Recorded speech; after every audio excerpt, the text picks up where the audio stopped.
மதுரை மாவட்டம் பண்ணைபுரத்துக்கு பக்கத்தில் உள்ள ஒரு சிறு கிராமத்தில் நடந்த உண்மை நிகழ்ச்சியை அடிப்படையாக கொண்டதுதான் இந்த கதை.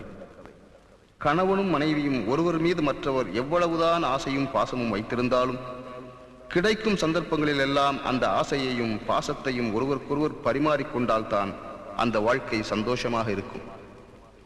வாழ்க்கை என்றால் என்னவென்றே புரிந்து கொள்ளாத புருஷன் பொஞ்சாதியான மாயாண்டி சோலையம்மா அக்கா சோலையம்மாவின் மீது வைத்திருந்த பாசத்துக்காக எதையுமே செய்ய தயாராயிருந்த தங்கச்சி கஸ்தூரி, அந்த கஸ்தூரியின் மீது ஒருதலையாக காதல் கொண்டு அவள் பின்னாலேயே சுற்றித் திரிந்த அப்பாவி முருகேசன், இவர்களின் வாழ்க்கையில் நடந்த உண்மை சம்பவங்களை கோர்த்து இந்த மண்ணில் இன்றைக்கும் காற்றாய் மரமாய் கொடியாய் வாழ்ந்து கொண்டிருப்பதாக நம்பப்படும் அந்த மாயாண்டி சோலையம்மா என்ற ஆத்மாக்களுக்கு எங்களின் அஞ்சலிதான் என் ராசாவின் மனசிலே.